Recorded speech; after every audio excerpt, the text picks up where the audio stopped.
nossas Bíblias, no Evangelho de Jesus Cristo, segundo escreveu o evangelista Lucas, capítulo 15. Tu és fiel, meu Deus. Capítulo 15 de Lucas.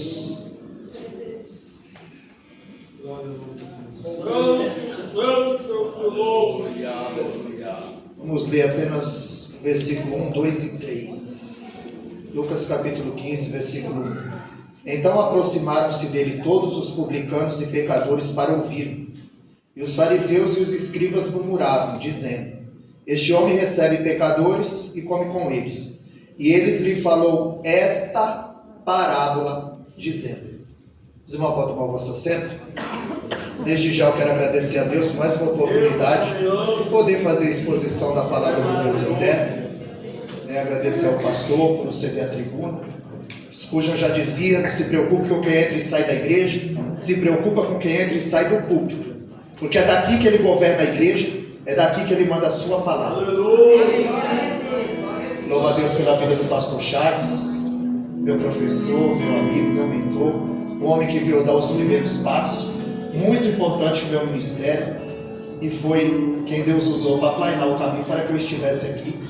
Para mim é um motivo de muita alegria estar cooperando com os irmãos aqui nessa noite, para ministrarmos uma palavra ao nosso coração.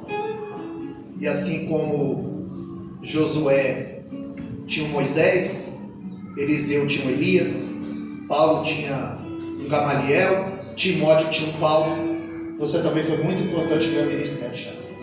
Que Deus o abençoe. Amém, amados? Palavra essa que nós lemos. Jesus diz esta parábola. Aqui não são três histórias. Aqui não é a história da ovelha perdida, aqui não é a história da dracma perdida, e aqui não é a história de dois filhos perdidos. Porque Jesus ele quer passar algo para os publicanos, os fariseus, os religiosos. Porque ele os acusava de comer com os pecadores, de comer com as mãos, de orar com o olho aberto. E Marcos 7,20, Jesus diz que o que contamina não é o que entra, mas o que sai do coração do homem. Isso sim contamina. E é do coração que saem os maus pensamentos. E nós vamos perceber que Lucas 15, ele é conhecido como o evangelho dentro do evangelho, porque ele nos fala do amor de um pai. Texto áureo da Bíblia, João 3,16, Deus amou o mundo de tal maneira que deu. Deus ama e dá. João 15,13, ninguém tem amor maior que esse, de dar a sua vida pelos seus amigos. Jesus ama e dá. Então Deus ama e dá, Jesus ama e dá. Nós dizemos que amamos, e o que nós estamos dando em prol do evangelho? Primeira carta de João 3,18, ele disse: filhinhos, não há menos de palavra nem de língua, mas de fato e verdade. Materializa o amor. Porque Deus materializa dando o seu filho, e o seu filho dando a sua vida. E nós precisamos materializar esse amor. Essa parábola nos mostra o amor de Deus pelos perdidos. Em Lucas 19,10, a Bíblia diz que o Filho do Homem ele veio buscar e salvar o que se havia perdido. Em Lucas 9,56, o Filho do Homem não veio para destruir as almas, mas para salvá-las. E então Jesus me propõe essa parábola. Ele vai falar de uma ovelha perdida, ele vai falar de uma dracma perdida e de dois filhos perdidos. Nós sabemos que a ovelha ela se perdeu por inocência. A moeda se perdeu por descuido, agora o filho que se perder. E aqui Jesus está nos ensinando que ninguém se perde de uma hora para outra. Ninguém cai aqui. Ele já vem titubeando faz tempo. É por isso que ele fala 100 ovelhas, se perde uma, 1%. Quando ele fala de 10 moedas, se perde uma, 10%. E 2 filhos, um se perde, é 50%. Jesus está dizendo que é de forma gradativa que se perde. Você acha que Sansão, ele caiu em Dalila? Dalila foi a gota d'água. Ele já vem tocando em coisa morta faz tempo. Ele era nazireu, ele não podia tocar em nada morto. E a Bíblia diz que quando ele vai descendo para a tina, sai o leão, o Espírito Santo se apodera, ele rasga o leão. Na outra feita, quando ele vai novamente para acertar o seu casamento, ele desvia o caminho para ver o leão que ele havia matado. Assim tem muita gente, presbítero Reginaldo, desviando o caminho para ver os leões que já matou na caminhada. E quando ele chega, ele não pode tocar em nada morto. Na carcaça do leão tem um favo de mel. E ele toca na carcaça, ele começa a quebrar o seu voto. Tem muita gente assim, procurando prazer no proibido e doçura em coisa podre. Sansão já vem caindo faz tempo. Se me amarrar, com 7 vime fresco. Se me amarrar, com cordas novas. Se amarrar, fizer trança no meu cabelo. Ele brincou de ficar amarrado e amarrado ele ficou. Então Jesus está nos mostrando que ninguém se perde de uma hora para outra. É de forma gradativa. Jesus, ele é pedagogo. Ele está sempre nos ensinando algo através das Escrituras. E se nós pensarmos o que é mais importante, a ovelha, a moeda ou o filho?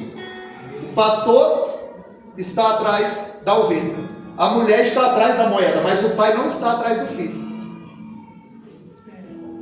Porque o filho, ele sabe o caminho de volta.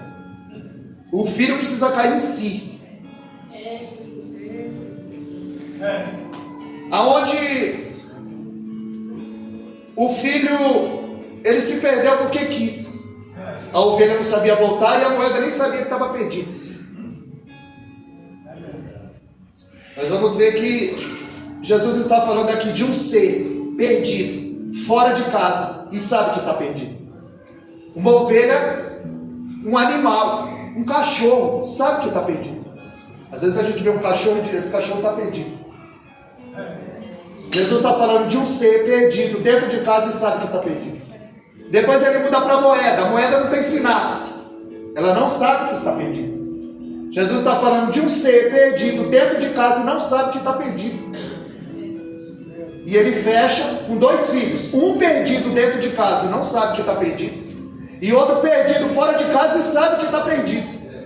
Jesus está dizendo gente perdida dentro da igreja e perdida fora da igreja. Perdido dentro da religião. Porque Jesus não é religião.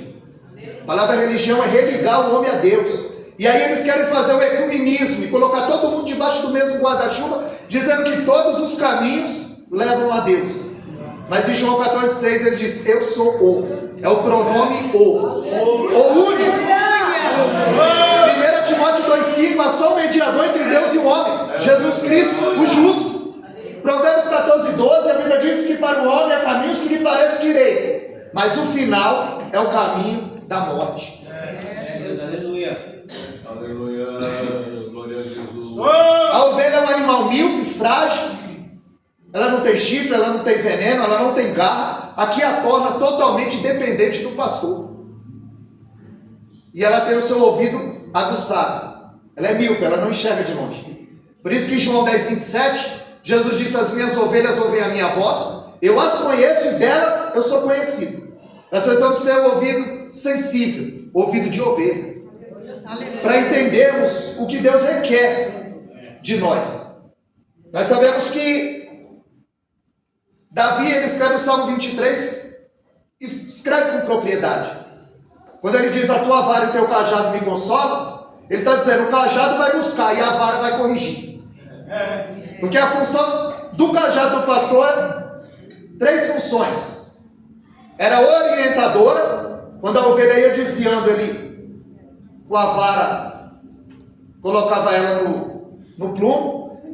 Protetora, porque no fundo do cajado havia uma lança para defender dos inimigos. Por isso que ele disse, ainda que eu ande pelo vale da sombra da morte, eu não temeria porque tu estás comigo. Tem uma lança no fundo para defender dos inimigos. E por último, como era encurvado, como um guarda-chuva, quando a ovelha caía no buraco, ele a resgatava. Salvadora. É isso que Jesus tem para nós: orientação, proteção e salvação. E depois Jesus muda para a dracma. A dracma não sabe que está perdida. É um ser perdido dentro de casa e não sabe que está perdido. E a Bíblia diz que a mulher acende a candeia e varre a casa diligentemente. Ela acende a candeia e a primeira coisa que ela faz, varre a casa. Por quê? Ela viu que a casa estava suja. É através da luz da palavra que nós vemos onde está a sujeira. Às vezes a gente tem que parar e fazer como essa mulher. Fazer uma faxina milimétrica no porão da nossa alma, para detectar onde está a sujeira, o erro. Em Gênesis capítulo 26, o verso 18, a Bíblia diz que Isaac vai passando e ele vê os poços que os inimigos entulharam. Só que Isaac sabia que lá embaixo havia água, em profusão, água viva, água em movimento. Sabe para aquela água jorrar, pastor Chá?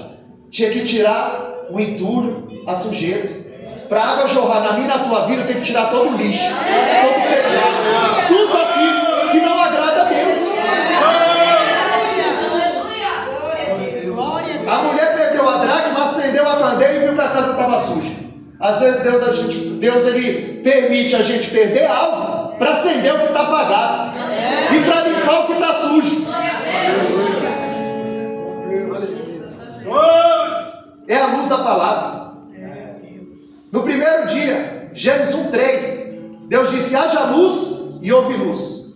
Mas o sol ele só faz no quarto dia. O que ilumina o dia não é o sol, é a palavra. Você tem que começar lendo a palavra. Então Jesus está falando de um ser perdido fora de casa e sabe que está perdido. Um perdido dentro de casa e não sabe que está perdido. E ele vai fechar com 2 filhos perdidos. Um fora de casa sabe que está perdido. E o que está dentro de casa não sabe que está perdido. Pessoas como o filho que está em casa. Está perdido e não sabe que está perdido. Não perdoa. Não ama. Não serve. Porque muita gente quer a capa de Elias, poder. E pouca gente quer a bacia e a toalha, serviço. Por isso que João 13,15 ele disse: eu vos dei exemplo. Porque em Lucas 9,46 os discípulos iam discutir no caminho quem era maior. Ou seja, quem ia lavar o pé um do outro. Porque lavar o pé era a função do escravo mais humilde da casa. Então eles estavam discutindo quem ia lavar o pé um dos outros, que seria tido como o menor. Quando Jesus chega no cenário, o que vocês iam discutindo pelo caminho? Eles se calaram. Jesus pega uma bacia e uma toalha.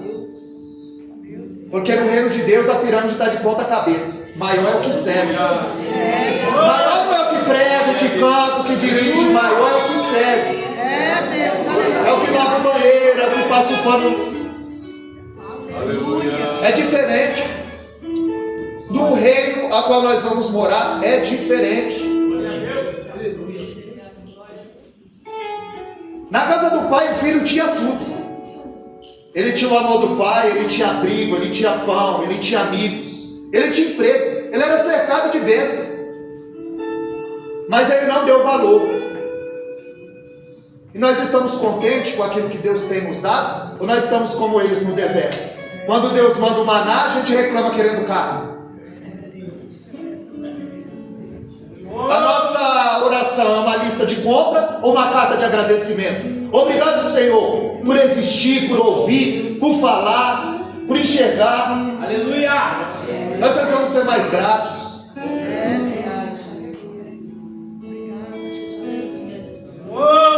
Ele era cercado de bênção, mas ele não deu valor.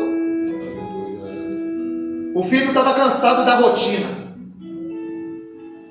A gente não pode pôr no piloto automático. Hoje é dia de culto. Isso aqui não é emprego para você vir aqui bater cartão. E o culto é individual. E o culto é racional. Mas hoje eles não querem pensar, eles querem sentir. E a maior evidência de quem está cheio do Espírito Santo não é pular, não é girar, não é gritar, não é profetizar, não é falar em língua. É segurar. A maior evidência que está cheio do Espírito Santo não é profetizar, pregar e cantar. É quando eu posso mentir, não minto. É quando eu posso adulterar e não adultero. É quando eu posso passar alguém para trás e não passo. É quando eu posso roubar e não roubo. Porque eu estou cheio do Espírito Santo de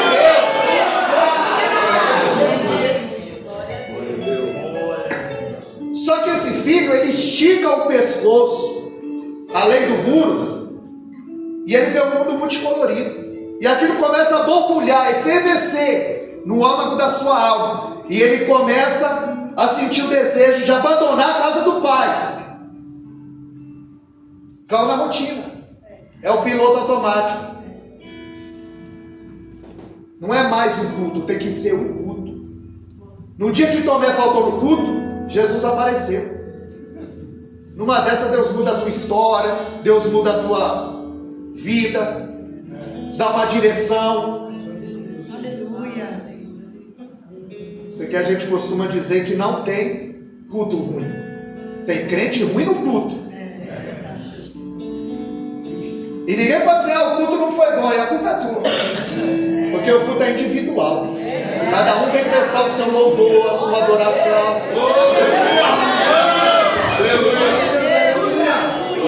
E aquilo começou a florescer, borbulhar, efervescer. E ele sentiu o desejo de abandonar a casa do pai. E ele saiu. E como o diabo não pode tornar o inferno atraente, ele torna atraente os caminhos que desembocam lá.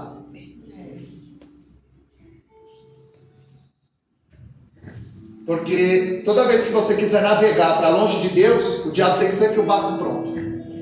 Jonas estava fugindo do chamado de Deus.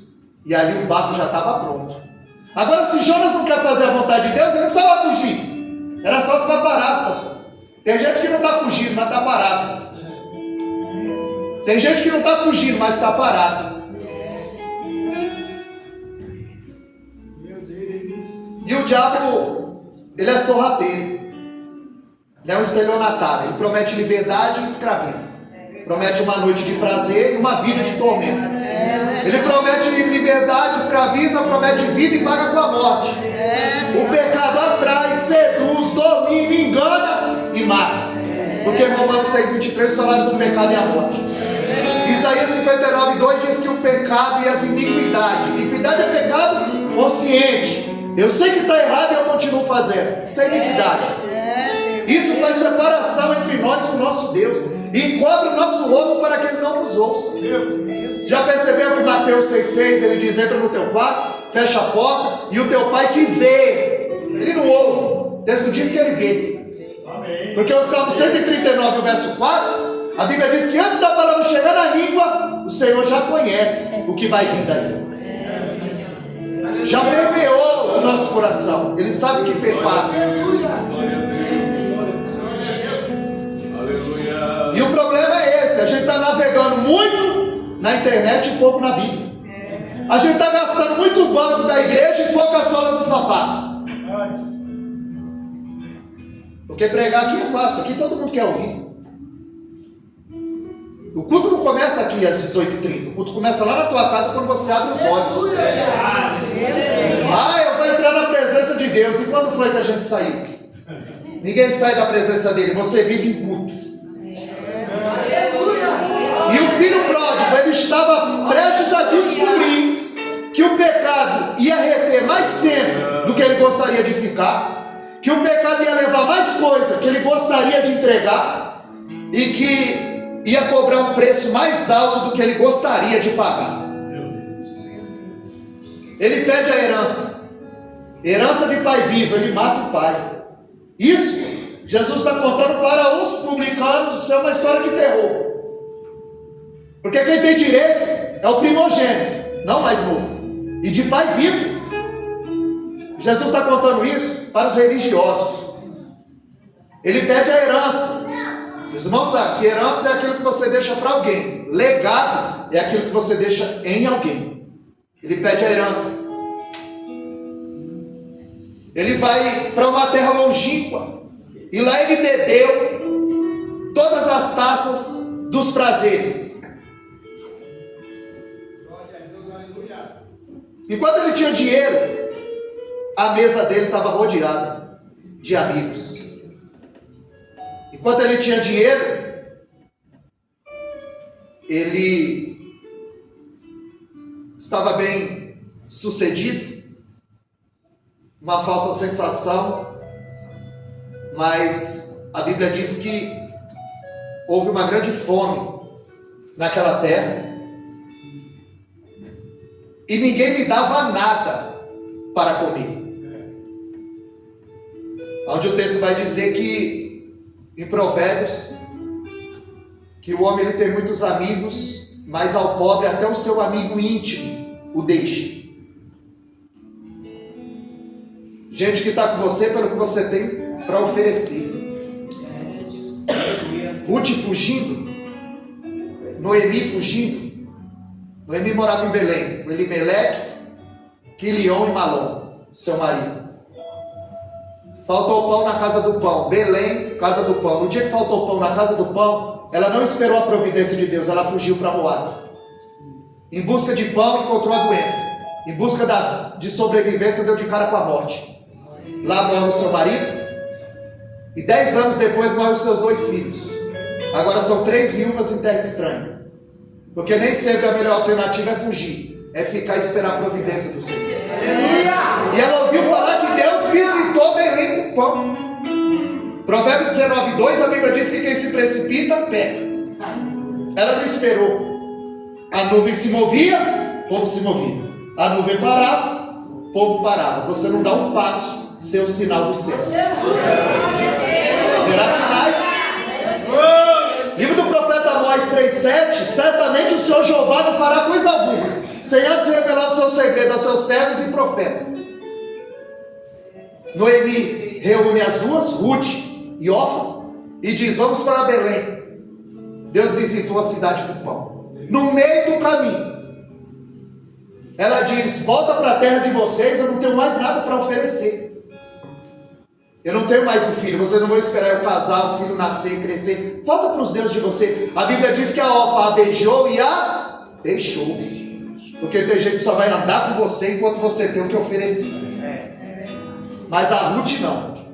Ruth 1,16, ela disse: o teu Deus é o meu Deus, o meu povo é o meu povo. E Ruth 1,20, quando ela chega, já vou voltar para cá.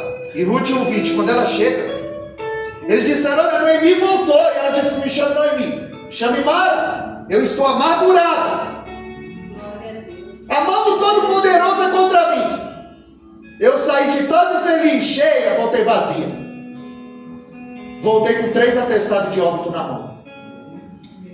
Noemi com 3 atestados de óbito na mão, ela murmura, pastor. E Jó com 10 atestados de óbito na mão. 10, ele adora. Porque o adorador, ele vai adorar independente da circunstância. Ana tinha tudo para não ir ao templo. O templo estava corrompido. Ofne e Finéias vivia perto do altar e longe de Deus. Perto da arca e longe de Deus. História sacerdotal. Parece. Assim foi com Samuel. 1 Samuel 3,10, ele conhece a voz de Deus. Ele vai até Eli e diz: o Senhor me chamou. E ele disse, 1 Samuel 3,8, entendendo ele é sacerdote, ele conhece a Deus, mas já não ouve mais. Tem gente que diz que conhece, mas já não ouve mais.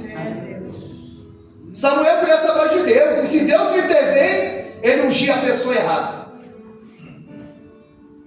Parece. Deus disse para ele: Samuel, enche o teu vaso de azeite e vem. Está dizendo, já vem cheio. Estava cheio, quase fez besteira. Se tivesse vazio. Vai pregar, prega cheio. Vai cantar, canta cheio. Vai tocar, toca cheio. Vai dirigir, dirige cheio. Vai ensinar, ensina cheio. Eu não vou voltar para cá. Ana tinha tudo para não ir, mas foi. De ano em ano, ela ia ao templo para adorar. Porque o adorador não vem para a igreja para ver se o filho de A e filho de B está desviado. Ele vem para adorar.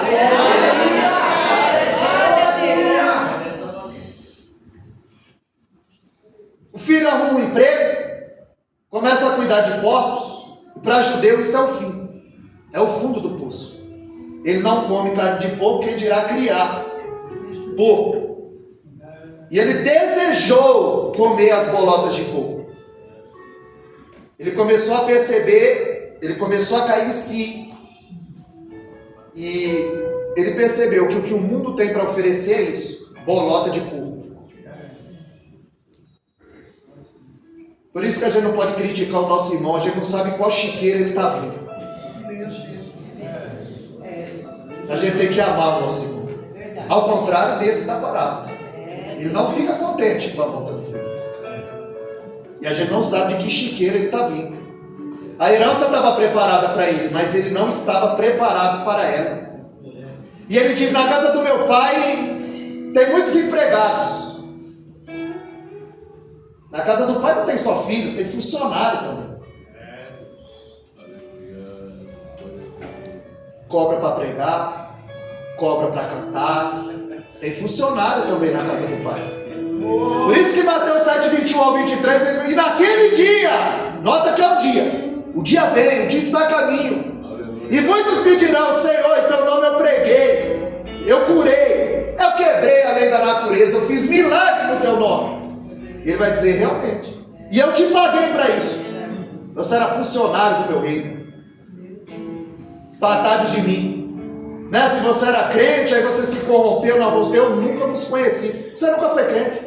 O meu nome estava na tua boca, nunca desceu para o coração.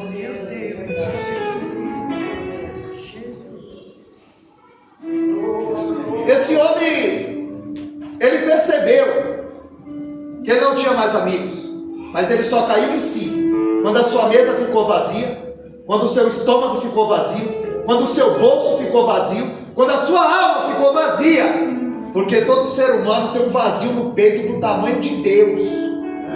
Eclesiastes capítulo 2, Salomão procurou a felicidade nas mulheres, na bebida, ele plantou, edificou, arrancou, derrubou, teve servos, dinheiro, e ele viu que tudo era bolha de sabão, vaidade, e que o fim de todo homem, de toda mulher, é temer a Deus e dar glória ao seu nome.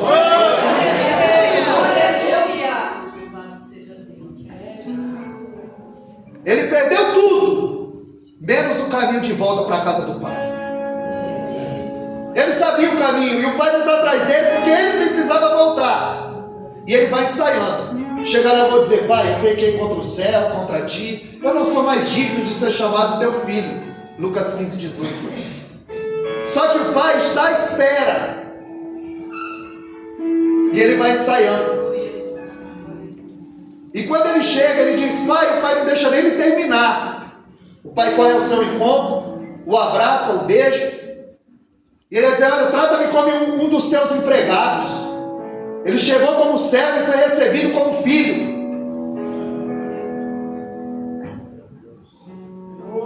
Ele tinha mente de escravo, igual aquele povo do Egito. Trata-me como um dos teus jornaleiros, ele é filho. Mas ele tem mente de escravo. E escravo do pecado. Como aquele povo no Egito.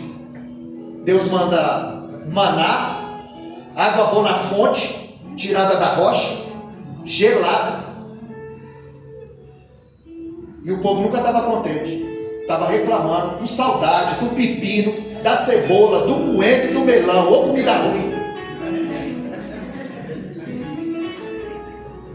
Eles tinham saudade do Egito. E Deus estava dizendo, é melhor você ser sustentado por Deus no deserto do que voltar para o Egito e ser escravo do diabo. Tem mente de escravo. Quando ele chega, o pai tem de pronto, porque o pai sabe as medidas do filho. Por isso que em 1 Coríntios 10, 13, ele disse, não veio sobre vós tentação senão humana, mas fiel é Deus que não vos deixará tentar acima do que podeis. Antes com a tentação ele dá um escape. Deus sabe, Salmo 103, o verso 14. Lembra que somos pó, ele conhece a nossa estrutura. Ele sabe até onde a gente aguenta. Ele conhece a nossa estrutura. Por isso que Em Lucas 22:34, Jesus disse: Pedro, Satanás pediu para você andar como trigo, mas eu não deixei. Pedro eu não permito, Jó eu permito. Deus sabe. Quem chama a atenção do adversário para Jó é Deus. De onde vem Satanás? Olha, Jó 1,6, Satanás está no culto. E a gente fica pensando, Satanás só está lá fora. Aqui em Jó 1,6, quando os filhos de Deus vieram se apresentar a Deus, a Bíblia diz: Satanás veio no meio, ou seja, Satanás está no culto. E ainda teve a oportunidade. De onde vem? De passear até e rodear por ela. Se a gente não tomar cuidado, Satanás entra na igreja, prega, profetiza, toma ceia, faz um estrago e deixa para o pastor cuidar. Se preocupa com quem entra e sai daqui. É melhor o púlpito vazio do que o vazio do púlpito. Daqui que ele governa a igreja. É daqui que ele manda o seu melhor. Deus diz: ele é reto, íntegro, temente, se desvia do mal. Deus fala de quem Jó é, e o diabo fala do que ele tem. Também, tudo que ele faz dá certo. Onde um homem põe a mão, prospera. Aí é fácil te adorar. Estava acusando Jó, estava acusando Deus de subornar Jó. Estava dizendo que ninguém ama mais a Deus do que o dinheiro, que ninguém ama mais a Deus do que a família, e que ninguém ama mais a Deus do que a sua própria vida. Pedro eu não permito, Jó eu permito. Quando o pai chega, quando o filho chega, o pai tem de pronto anel, veste e sandália. Quem andava descalço era escravo. 7 anos ele tinha o direito de ir, e aí era lhe dado sandálias. É por isso que em Êxodo 3,14, quando Deus se encontra com Moisés, ele diz: descalça a sandália dos teus pés, Moisés. A partir de agora tu é meu escravo. O escravo andava descalço. Ele diz: traz sandália. Ele não é mais escravo do pecado, ele é filho, ele é liberto. Sandália, ele está dizendo: eu tenho um novo caminho para você, filho. Anel é autoridade. Ele estava restituindo a autoridade do filho. E Flávio José vai dizer que ele estava 7 anos longe, em uma terra longínqua. Durou 7 anos longe da casa do pai. E o pai diz: traz as vestes. Eu imagino o servo dizendo: pastor Charles, vai, 7 anos vai servir? Traz as vestes. 7 anos, Flávio José disse que ele passou fora. Eu imagino o servo dizendo: mas vai servir 7 anos? E o pai dizendo: vai. Ele não cresceu, ele só viveu. Longe do pai não tem crescimento. Longe do pai não tem crescimento. É o que o pastor disse aqui. Crente que não conhece a palavra é presa fácil. No campo de batalha ele é aliciado facilmente. E na primeira investida do adversário ele toma. Porque ele não sabe como agir. Porque eu só conheço Deus através da sua palavra. Ele se revela através da sua palavra. Não é o que eu acho, não é o que eu penso, é o que está escrito. Senão vai fazer igual Geazi. Segundo livro dos Reis, capítulo 8, verso 4. O rei chama Geazi e pergunta: conta para mim o que Deus está fazendo na vida de Eliseu. Porque quem não tem vida com Deus tem que contar o que Deus está fazendo na vida dos outros. Quem não tem vida com Deus tem que contar o que Deus está fazendo na vida dos outros. Tem experiência com Deus. Nós vamos ver que o filho foi recebido, o pai manda matar um cabrito, só se comia carne em ocasiões especiais, e essa era uma. Tanto que ele vai dizer: este meu filho estava morto e reviveu. Porque tem muita gente enganada com a cor da chita. Está achando que avivamento é pular, girar, gritar e falar em língua? Avivamento é você ouvir uma palavra aqui e ficar querendo ler a Bíblia na tua casa. Aí você foi avivado. O louvor, como o ministério de louvor adorou a Deus aqui, a Isabeli e os demais, e você chegar em casa e aquele louvor está na sua mente. Isso é avivamento.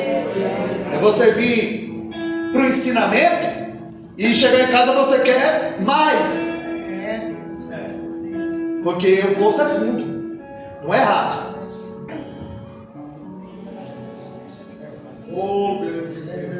Só que aí o irmão dele não gostou. E eu fico pensando, por que será que tanto o pastor da ovelha e a mulher da dracma, eles não chamaram os parentes? Chamou amigo e vizinho.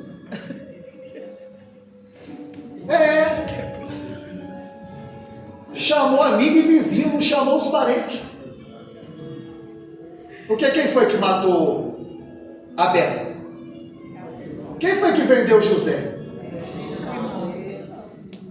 Quem foi que falou contra Moisés? Quem tinha inveja de Davi?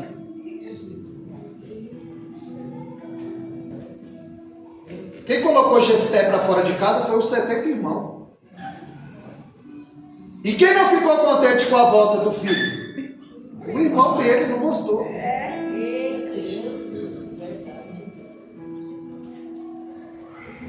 Romanos 12:15, alegrai-vos com os que se alegram e chorai com os que choram. A psicologia diz que é mais fácil você chorar com quem chora do que se alegrar com a vitória do irmão. Aí ela chama amigas e vizinhos. Aí ele chama amigos e vizinhos. Aí a Bíblia diz que quando ele chega, ele pergunta: que festa é essa? A Bíblia diz que ele chama o servo. Ele tem mais intimidade com o servo do que com o pai. Ele não chama o pai, ele chama o servo. Além de ele não entrar na festa, ele ainda tira quem está na festa. Gente que nunca convidou ninguém para vir à igreja, mas já ajudou a colocar um monte para fora. Que a maior evidência não é falar em língua, é segurar a língua.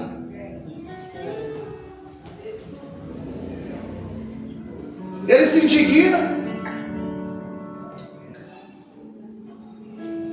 E o pai, quando vê, sai e diz: vamos entrar na festa, filho. E ele se recusa. Ele diz: esse teu filho. O pai diz: não, esse teu irmão. Esse teu filho gastou tudo com as prostitutas.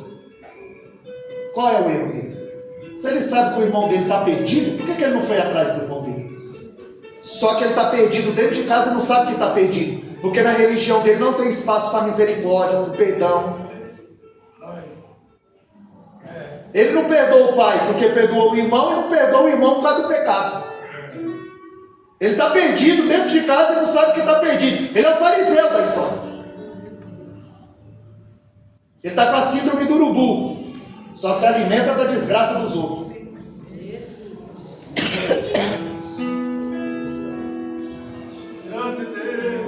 O filho mais novo no mundo, ele aprendeu o que é miséria. Mas na casa do pai ele aprendeu o que é misericórdia. Aleluia. O que ele procurava no mundo, tinha na casa do pai. Amigo, emprego, roupa, veste, anel, sandália, emprego. O amor do pai. E vai terminar o filho que estava fora dentro de casa e o filho que estava dentro fora de casa, fora da festa.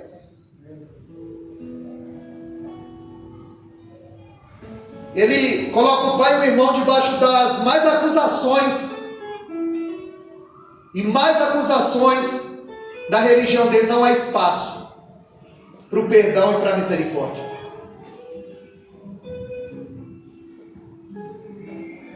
E nós precisamos materializar o amor.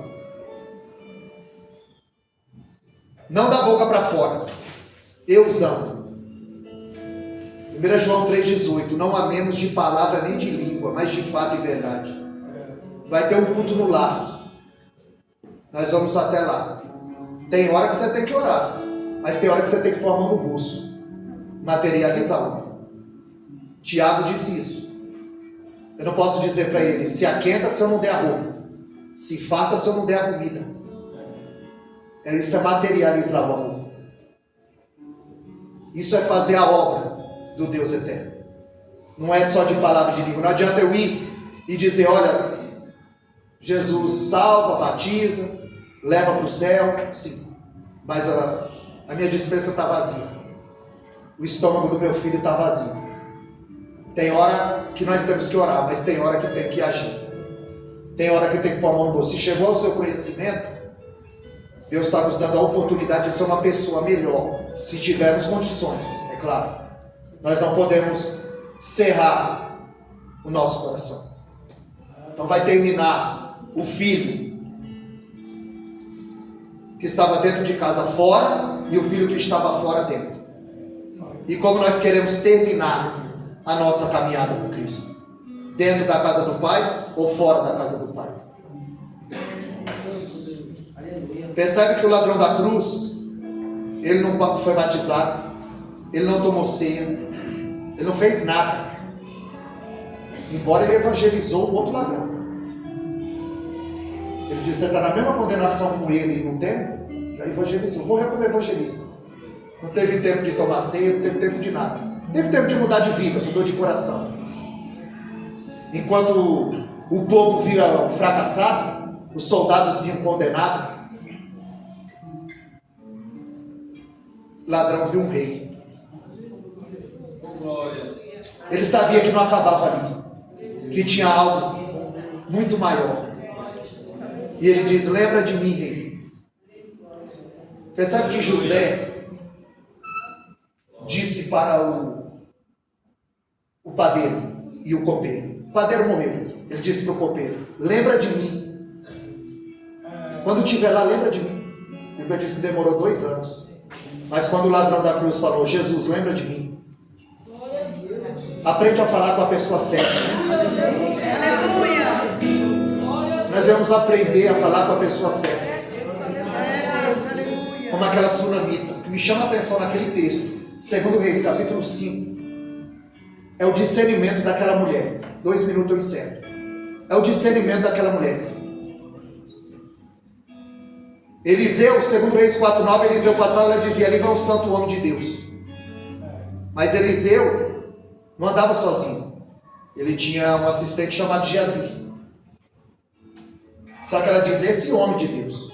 Ela viu que Eliseu tinha a presença e Geazi só tinha aparência. Não tinha nada de Deus. Aí ela disse para o marido dela: vamos fazer uma casa com esse profeta lá no muro. Lá no muro. Ela é prudente também. Ela é rica. Tem 4 na casa dela. Mas ela está dizendo: lá no muro. Meu marido não está em casa, eu não vou receber ninguém em casa. Vou fazer um quarto para ele lá no muro. Ele é fazendeiro, ele não está em casa. Aí ela fala: coloca uma cama, uma cadeira, uma mesa, um banco e uma vela. Uma! Não 2. Ela já viu que Geazi não prestava. E quando o Eliseu está lá acomodado, ele diz: chama a sunamita, Jesus. Quando ela vê, ele diz: o que eu posso fazer por você? Ela: nada, eu sou rica, eu habito no meio do meu povo. Só que o Geazi, ela já tinha percebido, hein, pastor? Ele é o obreiro que tem tempo de cuidar da vida dos outros. O Geazi falou assim: ó, ela não tem filho, o marido dela é velho. Esse tem tempo para cuidar da vida dos outros. Aí o Eliseu falou: vem, daqui 9 meses, menino nasce. Eliseu está no monte orando, tá velho. Lá vem a sunamita, o filho dela está morto. Ela não conta para o marido dela. Quando o Eliseu profetizou que ela teria um filho, ela disse: não minta para a tua serva. Certamente ela já recebeu uma profecia falsa. A gente recebe muitas por aí. Aí ela disse: não minta para a tua serva. Ela não cria que ia ter filho, mas quando o filho dela morre, agora ela crê que Deus vai ressuscitar o filho dela. Por isso você tem que andar com quem é cheio. Você tem que andar com quem tem de Deus, porque aí a visão dela mudou. E para encerrar, quando o Eliseu diz: vai lá e pergunta para ela se vai tudo bem. Geazi desceu e falou: vai tudo bem? Vai. Na tua casa? Ótimo. E teu filho? Na bênção. E o teu marido? Tudo bem. Sabe o que ela está dizendo? Ensinando para nós? Eu vou contar meu problema para desviado. Eu vou contar meu problema para quem não vai resolver, para quem não vai me ajudar. Agora, quando ela vê o nome de Deus, ela se prostra. E ele não tem visão nada de Deus, ele quer tirar. Porque ele não. 2 Reis 4:9 Salomão 7 é uma viúva pobre. Segundo o rei 5, a outra sunamita é rica. E Naamã é rico. Na casa da viúva pobre ele não aparece. Vê se ela aparece. Ela não tem nada para oferecer. Quando ele dá o bordão, quando ela está, ele quer tirar. Porque ele não recebe a viúva, mas recebe o general. Aí ela quer, ele quer tirar. E Eliseu disse: deixa, porque Deus não me revelou. Ela só fala assim: porventura eu te pedi um filho? Ele diz: Geazi, vem aqui, pega meu bordão, encosta no menino, o menino vai reviver. Geazi corre, encosta o bordão, o menino não revive. O problema era o bordão? O problema era quem carregava o bordão. Deus não opera por mão mentirosa. E outra, quando ele pega o bordão e vai, o texto diz que ela não vai. Sabe o que ela está dizendo? Daí não vai sair nada. Enquanto você não for, eu não vou. Mas essa é outra história. Amém? Já foi. Eu estou gravando porque eu tenho um canal no YouTube. Essa mensagem vai subir. Se vocês quiserem revê-la, vou mandar o link para o pastor Charles. Ele compartilha com os irmãos, ou você escreve lá no YouTube: Wellington Caetano de Holanda. Tá, minha foto é a foto da minha esposa, uma loira linda que Jesus me deu. Não deu para ela vir hoje, infelizmente. Ela que dá credibilidade ao meu ministério. Onde eu estou, minha esposa está comigo. Infelizmente hoje ela não veio. E assim eu quero agradecer a oportunidade e as palmas lá, vou me agradece o nosso Deus.